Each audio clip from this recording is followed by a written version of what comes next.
Hi, everyone, and welcome to another episode of Women Like Me Stories in Business. I'm your host, Julie Fairhurst, and I want you all to hang in for this conversation. It is important. It's about your financial future and how you can help better your life and yeah, just help better your life. We all need to be able to do that. So let me introduce our guest, and then we're going to dive right in there. So today I'm with Adele, not Adele. Pronounce it again, please. My name is Adiel. Adiel, thank you. Adiel Gorel. He is the CEO of International Capital Group, and he's joining us from San Francisco. His work focuses on helping people understand the power of real estate investing, especially the opportunity found in the United States through the 30-year fixed rate.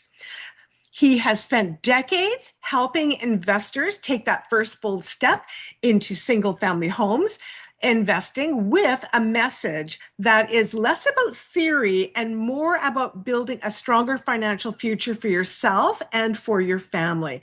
So today we're going to talk about money, mindset, retirement, long-term wealth, and why understanding financial tools can change the way we think about possibility. Well, thank you so much for being here today. I appreciate it. I'm excited to learn all of your knowledge, all of it. I'm curious. It's my pleasure, and thank you for having me.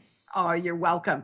Okay, so let's start with a question and just find out, how did you first get into real estate investing and helping others build wealth? Well, my background is actually in a completely unrelated field. I already told you, because when I heard that you are in Canada, that I went for my bachelor's degree in electrical engineering, actually, and computer science at McGill University in Montreal. And then I went to do my graduate school at Stanford in California. And so it was all electrical engineering and computer science. I taught at the university, I did research, and then I got my first job in Silicon Valley. Now, when you get a first job in Silicon Valley, or at least it used to be the case, in fields like engineering, computer science, you get paid well. So as a young person straight out of graduate school, they paid me a lot better than Stanford paid me. So I felt, here I am, a young guy, and I'm getting paid so well. And then in my research group at the lab that I was doing my research in Silicon Valley, I was the youngest person. There were people there who were 50 plus, 60 plus. And so I was making the naive but pretty obvious assumption that they would be quite wealthy, having worked there for 30, 40 years and making this kind of money. Yeah. Once I got to know my colleagues socially, I realized that was not the case. They typically owned their own home in a retirement account, and that was it. So right there, as a young person, I said, okay, I don't want to look like this at this age, at their age. So Yes. clearly, I'm going to have to use the fact that I have a good salary, good credit. That's a measure that we use in the United States. And I'll have to build my own empire so that when I get to 50 plus or 60 plus, I will look much, much more powerful financially than my colleagues here do. So I grew up in a family of real estate developers. And Uh-huh. as a child, I didn't really care about what my family did. I just wanted to play, but I couldn't help but be exposed to the power. So Yes. I said, okay, great. I'm going to buy rental homes and I will build an empire so that when I get to a later age, yeah, okay. So I started. Now, that was back in the 1980s. In the 1980s, there was an unwritten rule, at least here in the US, only buy rentals within a 30-minute drive of where you live. That was the rule that everybody went by. And I also went by the rule like all the other people. So I was living in Palo Alto, California, right next to Stanford University. And I bought only in Silicon Valley. That was within 30 minutes drive. After buying a few rental properties, I realized I couldn't sustain it. It wouldn't scale.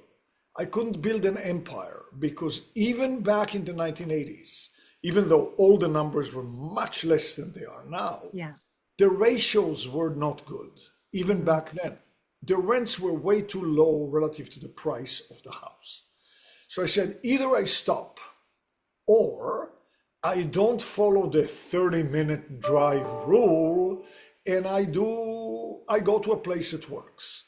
So I did a little research. Obviously in the 1980s, we didn't have the web. No, we Not didn't. exist. And Sergey Brin and Larry Page, I believe, were in kindergarten at the time. So that didn't help much. But luckily, I still had access to my research lab at Stanford. And at Stanford, they had the ARPANET, which is the precursor to what we now call the internet. And you could do searches very, very primitively, but you could do it. So after doing some searches, I discovered that if I hopped on a plane and I went for an hour and a half from San Francisco, I will land in a smaller city by the name Las Vegas was the name that they called it. In fact, they still call it by that. Yes, they do. And I saw that in Las Vegas, I could buy homes for 1/4 of the price that I was buying them in Silicon Valley. But very surprising to me, the rents in Las Vegas used to be close to half of the Silicon Valley rent. Obviously, that was much better. So I started flying to Vegas every weekend, and the people in Vegas were not thrilled about me. They had never, at that time, they had never seen anyone buying out of state. Never. Nobody was doing it. And I also always looked a little younger than my age. So back then I looked like a boy. And they said, this boy's just going to waste our time. Nobody's buying out of state. So nobody really wanted to work with me. So I used my first few months to do what I knew I had to do. Find local property management firms. So when I do start buying in Las Vegas, they will take care of my properties. Because if I live in the state of California and I'm buying in the state of Nevada, I clearly need a local manager in Nevada. So I interviewed management companies until I found one that I liked. I was still fairly nervous because I didn't have a chance to really try them in the field yet. Finally, a broker took pity on the crazy boy from California and said, okay, I'm going to find you homes to buy. And I started buying. Now, I was always very aggressive when it comes to things like this. So in my first year in Las Vegas, I bought for myself 22 homes. Holy smokes. Before people get all excited by this number, and also, Julie, if you promise not to laugh, the average home I bought in Vegas during that time, in the 1980s, was $39,000 for the whole thing, $39,000. Wow. Not only that, Fannie Mae, under which the fixed rate loans are, didn't have a limit on the number of loans an individual can have like they do now. So I could get as many loans as I needed. Also back then, they allowed me, even as an investor, to put only 10% down payment and get a 90% loan with private mortgage insurance, which is a construct that they use, which I did. Because even though I was paid very well as an engineer in Silicon Valley, I didn't have a lot of cash. I was a young person. Yeah. So I wanted to stretch my money. Now, under these conditions and numbers, buying 22 homes for somebody who makes a good salary in Silicon Valley is not as daunting as it may appear. But still, I had never met a person who owned more than 20 houses before, and the first one Yes. I met was me. Yes. So during that year of buying the homes and get them managed by the local management company in Vegas,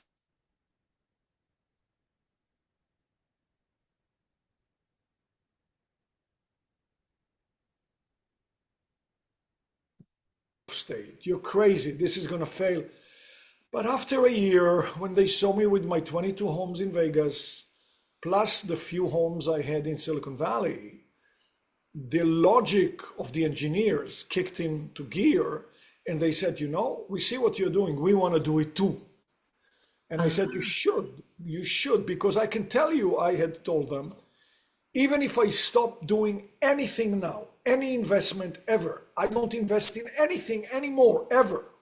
My 22 Vegas homes, plus the few homes in Silicon Valley, will arrange for me to retire early at an age that is less than most people and very powerfully. yeah. But I'm not stopping, actually. I want to build a bigger empire. So they said, look, you work here in Silicon Valley. You know how busy we all are. We barely have time to go to the bathroom. How about you with all your properties there and your managers and you go there? How about you lead us and help us? Haven't thought about that, but I said, okay. So I led a group of about 20 engineers, and over 3.5 years or so, we bought about 250 homes in Vegas, not as a Wow. group. She bought 6 homes for herself. He bought 4 homes for himself. I bought a few more for myself, but I was leading the group. So even the very cautious engineer who bought just 1 home in Vegas as a test enjoyed the clout, the power, so to speak, that came Yes. from 250 homes, because the service providers, brokers, and managers knew if he wasn't happy with his 1 home, he would call me. And Yes. now I'm not happy with them. And every other manager in Vegas at that time was calling me, come to us. Of We are better, course. we are cheaper, we are nicer, we are taller, we are prettier. Who doesn't want to manage 250 homes? Absolutely. Many more we may still buy in the future. Yes. I started enjoying this more than my high-tech life. And because what I was doing at the time was so unusual, I started getting invited many times to lecture about what we are doing, both in Silicon Valley companies and for investment groups. In one of my lectures in San Francisco, unbeknownst to me, was a reporter for the San Francisco paper. Sunday paper, there's a big article about me and this whole thing. That led to the morning news on NBC. I realized I was not only enjoying this much more than my high-tech life, but I was changing my future, the future of my friends, and now the Yeah. future of more and more investors who join me. Yes. So I left my high-tech life with all my investment in studies and degrees and research, formed our company, and in the past 40 plus years, my investors bought more than 10,000 homes in over 30 markets, but the principle remains the same. Where now we just have markets where we bought 1,000 homes or 2,000. There's even one market where we bought more than 3,000 homes over 20 something years. After a few years, I realized it's better to buy brand new homes, but the principle is the same. And to this day, if one investor joins us and says, I want to start with only 1 home, which I think is very prudent and right, Yes. they enjoy the clout of 1,000 homes. Yes, Saying no. absolutely. Yeah. Wow. That is quite a beginning, and such a difference from what you were educated to do. But Yes. you had that family background. So it must I had have the been family there. background, yes. Must have been there a bit. The family background showed me the power that can be attained, the financial Yes. power through, Yes. yeah. Now there's one, element which you already mentioned, but I would like to bring in, Sure. and that would also explain why I'm not retired at this point after more than 40 years. I started this let's put it this way. I could have been retired now for close to 30 years, and very nicely so. So why am I not retired? Why am I on this Zoom with you? Yes. Well, the reason is You mentioned it briefly. I discovered when I began all of this that in the United States, and to the best of my knowledge, only in the United States, not so much in Canada, for example, they give you what I consider to be the biggest financial gift in the world. And the Americans, because they live in this environment, Yeah. don't recognize it as the amazing gift that it is. So I have a message, a life-changing message about this gift. And that's why I'm not retiring, because the message is life-changing. I've already changed the lives of many thousands of people. People retired, people got wealthy, people send their kids to the best schools in the world with those rental homes. So what's the gift? The name of the gift will be familiar to a lot of people. It's called the 30-year fixed rate loan. So some of the listeners might be saying, I heard about it. What's new about that? Come on, Yeah. that's nothing new. Okay. What's new is that you don't think about what it really means. And to really illustrate how it sounds, here is what happens when I get invited to speak in Europe. So I tell the Europeans, my Americans can get a loan called 30 years fixed. And the Europeans say, well, what does it mean? I say, like the name implies, the monthly payment of principal and interest is always fixed. It does not keep up with anything, not the cost of living, not inflation, not whether I do dancing in my backyard. It does not change. Yes.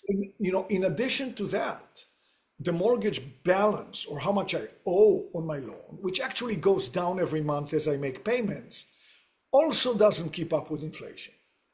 The Europeans have a harsh reaction, usually.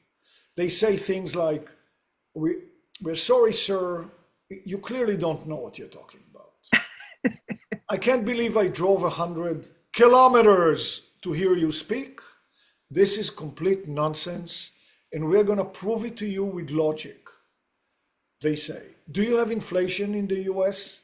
Yes. Do you always have inflation? Yes. Sometimes higher, sometimes lower, but it's always there? Yeah. Yes. 40 years ago, you bought a postage stamp for 4 cents. Now it's 82 cents. 40 years ago, you went to the movies in San Francisco for $2. Now it's $16.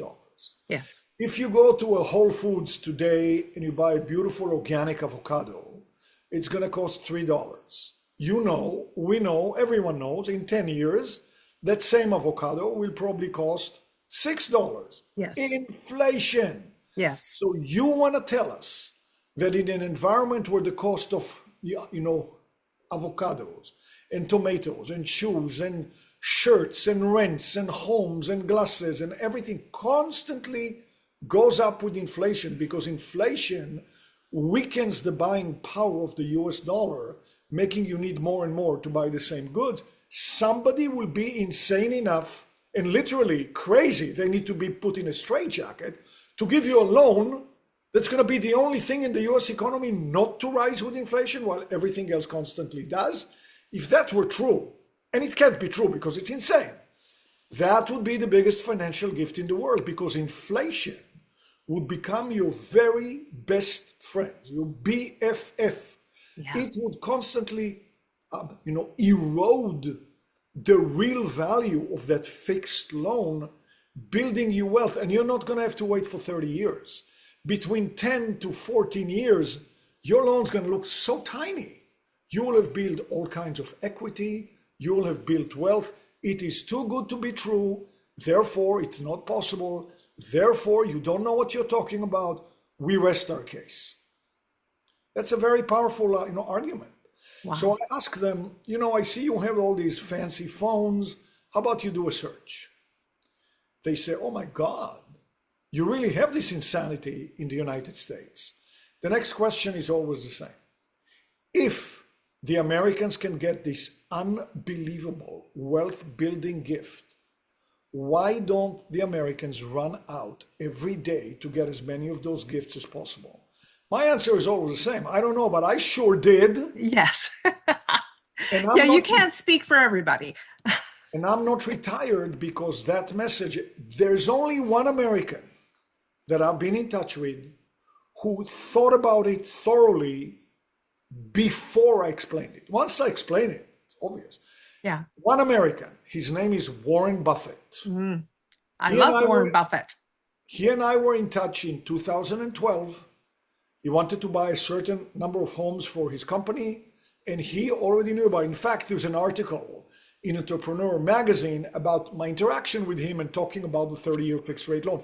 No other person in the US that I've been in touch with ever gave it a thought. And now here is the good part. I don't only help people from the US to buy these rental homes and getting a 30-year fixed rate loan. I help people from all over the world.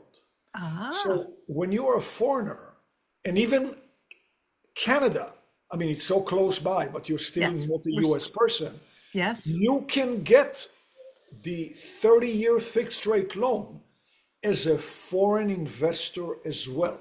You're going to have to Wow. put a little bit higher down payment. Yeah. Maybe your loan's going to be slightly higher, but you can do it. So I've worked with thousands of foreigners as well. So Canadians are not out of luck. So what kind of rate are people paying then for that 30-year fixed? There could be nothing more, irrelevant than the rate that we are paying. Why am I saying that? When I began in the 1980s, Yeah. the inflation was relatively high back in the 1980s. Remember the 22 homes I talked about? Yeah. The interest rate on all of those mortgages was, are you ready? 14%. Yes, that was happening in Canada as well. Yeah. 114. Of Yeah. course, when the interest That's rate, high. of course, when the interest rate was 14%, inflation was high. Yes. So luckily for me, I had this clear vision. I said, by the way, when I put only 10% down payment back then, you could do it back then, you can't do it now. Yeah. But, and my rates were 14%. You don't have to be a great mathematician to realize every one of my loans started out so that the house as a whole was negative cash flow, negative. I had to make up the shortage every month. I could, because I was well paid in Silicon Valley, but I also had a very clear idea. Even at 14%, these loans are fixed, they're not going to move. Now inflation now is quite high. The rents keep up with inflation. So now it's negative. In a couple of years, it should be break even because the rents will keep up with inflation, and inflation was high. A couple more years, it should be positive. That's exactly what happened, except a couple of years later, the interest rates in the marketplace went down from 14 to 12. I refinanced all my loan, which you can do, to Okay. 12%. Everything became nicely positive. Yeah. And then a couple more years, I remember how the media was yelling and shrieking, single digit interest rates. Oh my God, we all ran out and refinanced everything to 9.95. Yeah. What a day that was, and everything Yeah. became positive. So that's why I don't feel the need to go to stand-up comedy shows anymore, because when people are crying the blues about 6.5% fixed right now in yeah. the United States, I don't need to go to any stand-up comedy. It's No. funny enough. Yeah. Yeah. Not to mention that if the rates go down in the future, I don't know, if they do, you can refinance it down. So, I mean, Yes. that's why I'm saying the rate as you get your loan is immaterial. Yes. Inflation still works to make it low. So, Yeah. this is not a one-year investment. This No. is from vast experience of having done thousands of these over decades. Between 12 and 14 years is the sweet spot where your loan looks like very little, usually like a quarter maybe of the house. You've built equity, you've built wealth. So it's 12 to 14 years. I don't particularly mind what the exact cash flow is year one. Year one, Are you an engineer? Are you a nurse? Are you a truck driver? Are you a doctor? Are you a Silicon Valley person? That's your cash flow. Your salary is the cash. Don't put it Yes. on the little shoulders of the poor house that you just bought. With the current rates of about 6.5%, and putting a typical down payment nowadays, it's about 20 to 30%, you'll start out these days about break-even cash flow. Maybe slightly positive, maybe slightly negative. However, the media in the US has scared everybody because I get interviewed by the media quite a bit, and I can tell you who the media is. The media is a 27-year-old living with a roommate in a rented apartment. That's the media that writes about real estate. So their universe is very short. They remember the abnormal times of COVID, where the rates in the United States went below 3. Relative to that little history, 6.5 seems very high. So the Yes. media said, don't buy, don't buy. The rates are high. The sky has fallen. The world has exploded. Don't buy, don't buy. Yeah. People read what those 27-year-olds write. Yes. Millions of people are not buying. So we like to buy brand new homes. Brand new homes you buy from developers, from builders. Yes. So the builders want to attract people to buy, and they realize the media has made people afraid of 6.5 rate, which is, by the way, historically very low. Yes. Yes. Very low. But it's much higher than 3%. Yeah. Yes. So what the builders are doing, they are giving money to the lender to buy down the rate. Right. So for example, Yes. the rates in the marketplace now are 6.5%. Yeah. There are builders in some of the markets where we buy that will actually buy down the rate to 4.0% fixed for 30 years. Yeah. Now, whether you can get this buy down or not, it's immaterial again, because in the future, anytime the rates go down, if they do, you can refinance down. Yeah. So by the way, the 30-year fixed rate loan is a miracle, not only because it never moves and inflation keeps all the other prices up, but also if the rates go down, you can actually bring it down. It's Yeah. unbelievable. It is. It's fantastic. Here in Canada, we have a 30-year term, or not term. I'm sorry, an amortization, and then we have a 2, 3, 4, or 5-year term. Recently, over the last few years, maybe about the last 5, 6 years, they brought in a 7-year. But the risk always is, what's the rate going to be? Because you're going to have to renew that. And when the rates were so low, I had a variable at 1.9. I was laughing. And then, of course, it was fine, but then I sold and bought and the rate started to go up again. But the 30-year fixed, I mean, it really is a gift when you think about it. Right now in Canada, we're teetering on the edge, because all of those people, one of my kids got stuck where they went with the variable. Next thing you know, they're not even covering the interest on that. Their payments are increasing. Luckily, things have stabilized for them, but there's many people that are going to be renewing, and they've had that 2%, that 3%, and now they're not going to qualify. Yeah. And they can't make those payments. But with that 30-year fixed, there's no fear. There should be no fear. And this is an artifact of the financial environment in the US following World War II, where all the soldiers were coming back, families were just starting to get back on their feet. The US government wanted to give people certainty. And that's where the 30-year fixed rate loan came. Nobody really thought deeply enough to realize what an unbelievable gift it is. People weren't thinking, they were just thinking, and now it's such a political hot potato, you can't really take it away. No. So, I mean, but Canadians can enjoy it, French people can enjoy it, Chinese people can enjoy it, from all over the world, people can get the fixed rate loan, and it is a miracle. I would like to give you one example out of thousands of examples that I have. Okay. I get a call from an engineer, but not all our investors are, engineers. We have teachers, nurses, truck drivers, everybody can do it. But so he says, remember me, I started buying homes with you guys in my early 40s. I bought just one home as a test because I was very busy in my job and I needed to make sure the property manager that you had locally really did all the work because I didn't have time to fix any toilets, you know. So I Right. bought one home. He said the home rented and became stable and even a little boring. So I bought another one, another one, another one. I heard your message about the 30-year fixed rate loan and I understood it. He says, so I put the minimal down payment I could, again, also to stretch my cash. And I ended up buying 19 homes. Again, it's not as impressive as it sounds.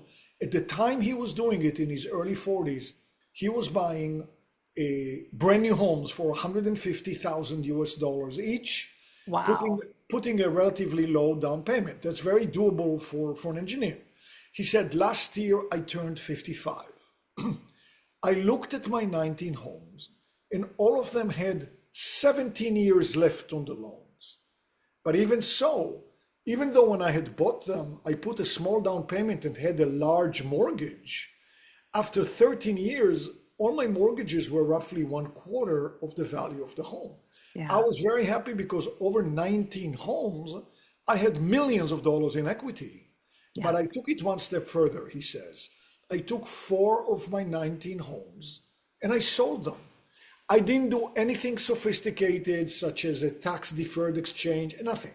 I sold them and paid my tax. Yeah. And I used the proceeds of these 4 sales after tax to pay off the remaining small 15 loans. And with 15 free and clear homes with no mortgage, I retired from Silicon Valley at age 55.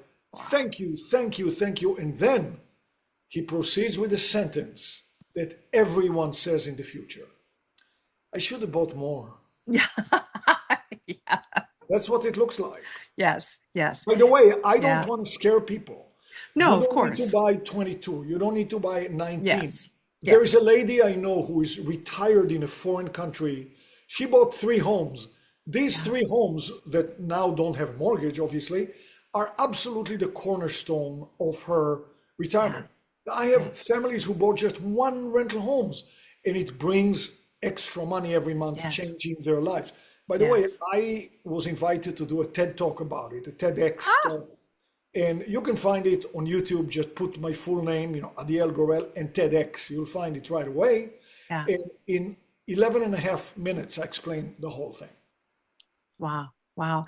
That's fabulous. Well, what do you think about, that young couple or I, I don't know, the person who's in fear, like they're just not sure what they should do about it. So what are their like are there what are their big risks? Or are there big risks? Well, the fear is justified. Yes. Number one, it's justified because the economic environment in the media scaring people. I understand Yes. that very well. And actually, I wrote a series of magazine articles by invitation for investment magazines, and I'll be happy to share them with any one of your viewers. All you Perfect. need to do is to send me an email at info@icgre.com. And one of the articles I wrote says, should I buy my own home first? So I'm totally aware of the fear, and many people hear it from their families and parents and many young Yes. people. First, you buy your own home. So the answer to should I buy my own home first depends where you live. For example, I live in the San Francisco area. You live in the Vancouver area. Mhm. I believe I know in my area to buy a decent home you need $1.5 million. Yeah, Okay, it may be similar to you, Eric. it is. In such a market, I know it sounds very counterintuitive. It's actually financially, logically more beneficial to rent rather than buy because relatively the rents are very low relative to those prices. Now, Yes. people say, but I'm not building anything. Yes, I rented for 20 years in the Bay Area because I thought the rents were relative. But during those 20 years, I bought 60 or 70 homes in other markets where the numbers. So, for example, Yes. I have people who are renting in San Francisco and buying homes in the markets in which we are buying, and I'll talk about those in a second, for $240,000, brand new homes, that is number one, much less daunting and scary to buy one home brand new that Yes. costs 240,000 and all you need is a down payment, not the whole Yes. thing. You Yeah. get a 30-year fixed rate loan. So you could be renting in the expensive place and buying and building your wealth in the affordable upcoming place, not to mention in those states the law is fair to the landlord. In California, for example, and New York, the laws are very, unfair to the landlord. So that is one way of doing it. Now, if you are living in a place where properties can be had for a reasonable price, maybe 300, 400, 200, 500, even 600, Yes. 7, buying your own home, probably a good first step. But if you need to start putting $1 million or $1.5 million or $2 million, you may consider renting, which is far less daunting and scary. Yes. Buying investment homes that are brand new for less than $250,000. That is a way to do it, and a lot of my people are doing it. Yeah. Yeah. That's smart. It's yeah, in our area, we've lost so many investors, so many, because it's they're just, the houses are, they've gone elsewhere. They've gone to Alberta. They've gone to Saskatchewan, where you can still get a decent house. I sold my, before I retired from real estate, I sold my stepsister's home.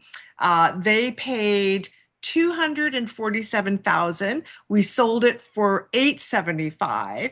They took the money and they went to Alberta and they bought, I can't remember exactly how much their little rancher is. I think it was in the low fours, and the rest of the money is put away for their retirement. Yes, yes, absolutely. If you're buying in a market that is affordable, by Yeah. all means, go ahead and buy. But if you are wanting to live in a place that is an expensive place, Los Angeles, San Francisco, New York City, Vancouver, you may want to consider renting and buying homes in a, by the way, those Canadian buyers could have enjoyed the 30-year fixed rate loan in the Yeah. United States. They didn't necessarily have to go to Alberta. They could have gone to, so Yes. the markets we are buying, my criteria for where to buy is very simple. Over the decades, I've been a student of the demographic shifts in the US, and it's very clear, even from the census, the US Census, that the migration goes to the south. So I call those states the Sun Belt states. Mm. So those are states like Nevada, Arizona, Texas, Oklahoma, Louisiana, Alabama, Georgia, Florida. I don't invest in the North or in the Midwest. So out of these markets, I like to buy brand new homes, I already said, in large metropolitan areas. Why large? Diversity of jobs and economic, the economic diversity. Then I like to buy in the suburbs, usually families with kids. The kids go to school, it's like a root in the ground. And then finally, affordable. So some of the markets I just mentioned in the states I just mentioned are not affordable anymore. Our biggest market ever, where we bought more than 3,000 homes in 20 something years, was the Phoenix metropolitan area, which now we are not buying in because it's too expensive. The Right. prices went up faster than the rent. It doesn't work now. But markets that do work right now are, not in any particular order, the Oklahoma City market, a big, great, more than 2 million people in the middle of the country with low cost of living, very popular. Dallas, Texas, not far from there, a gigantic market. The most expensive markets we are in is the Raleigh-Durham Research Triangle in North Carolina, Uh-huh. very well respected market. And we're still buying something in Central Florida. So, I mean, the prices in Oklahoma City range anywhere between 200,000 to about 260,000 for brand new homes, roughly, Wow.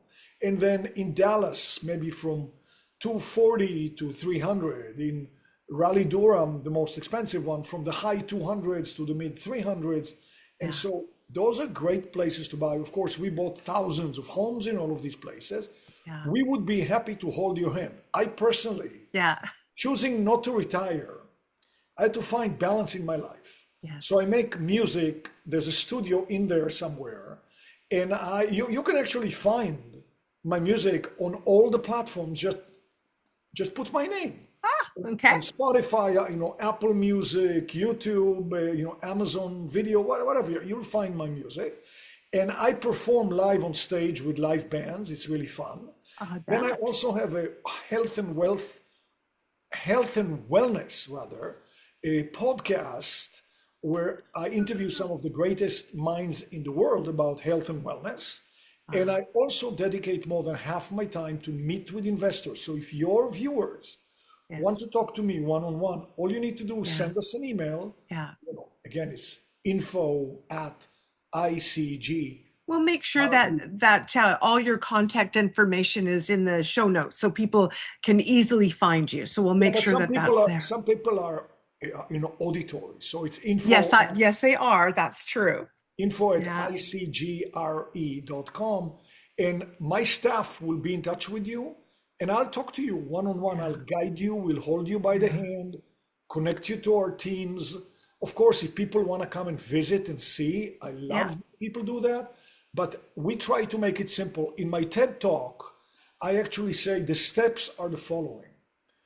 Buy a brand new home in a large metropolitan area in the Sunbelt states, in the suburbs that is affordable, put a relatively small down payment, get a 30-year fixed rate loan, let the local manager lease out the home for you, and then proceed to do the hardest action for a human being to do. Nothing. Just let time and Yes. inflation build you Yes. there. Yeah, absolutely. What great advice. So if I understand your business model correctly, you are taking, so if I wanted to purchase something, I would contact you.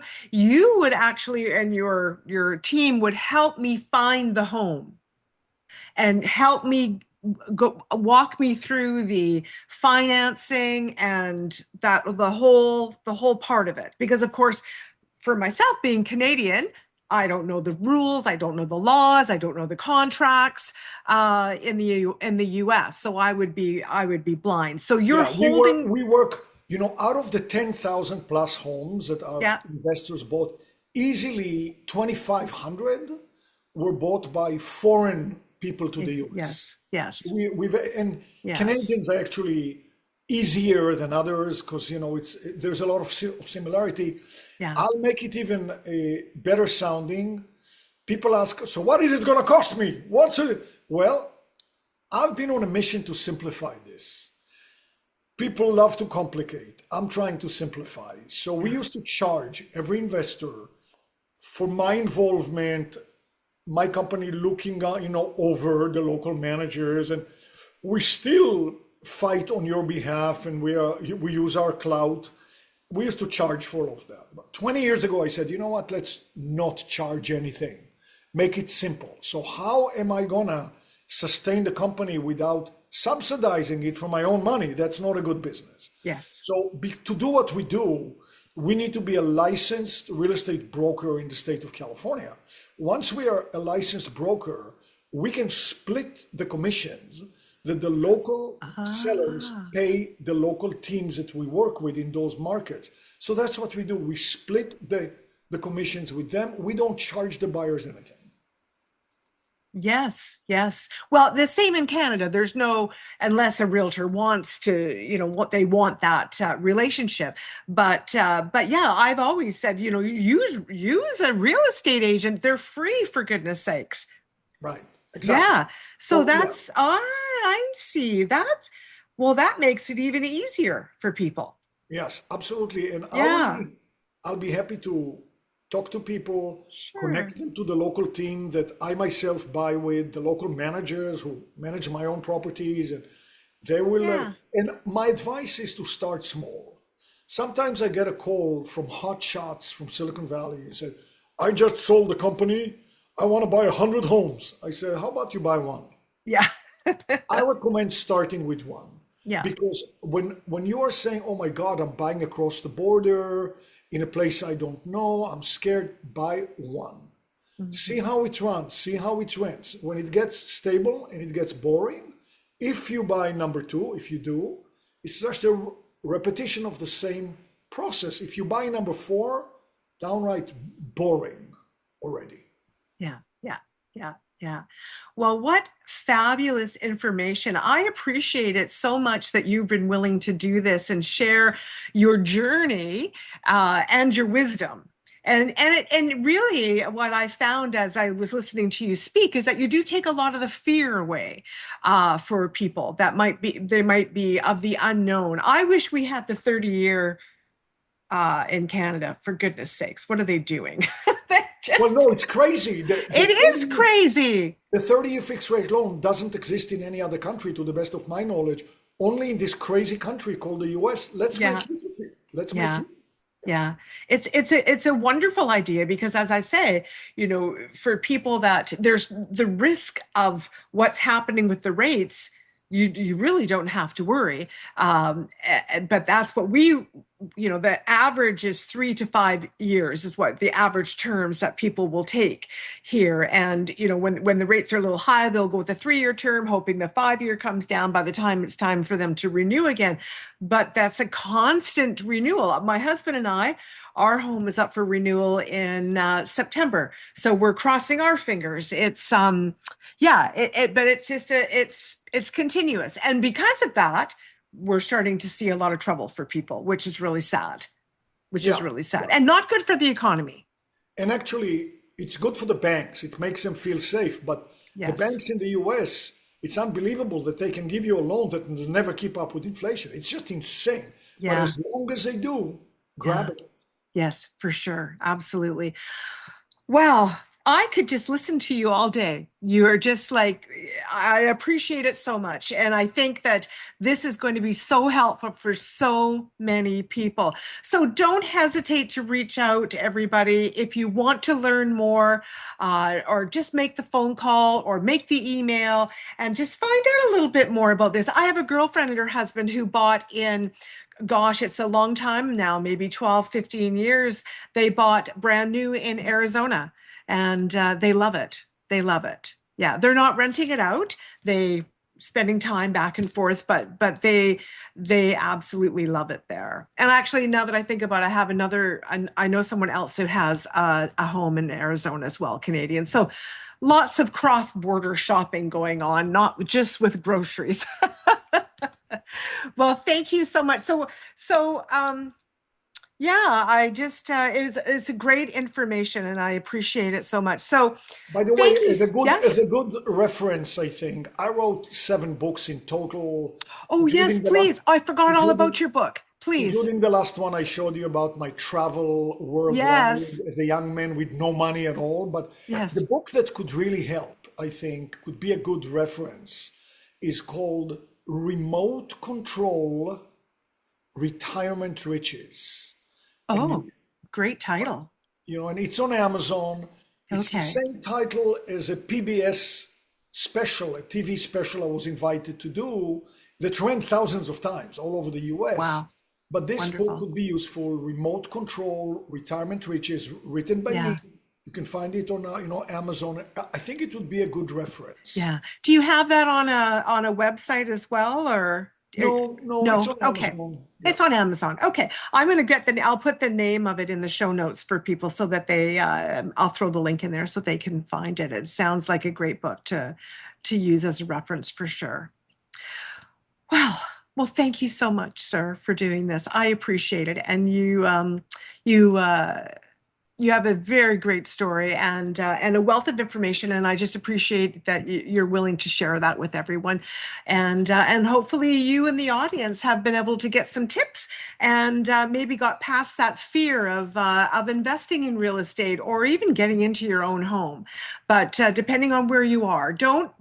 I always tell people, don't get out of the market. Oh my goodness, just get in and hang in there because I mean, in Vancouver, we've seen some incredible increases, and we'll see what happens from here. But but it's not always, as you said, a short-term investment. Yeah. Okay. Thank you, everyone. Thank you for being here. Take care. Bye-bye.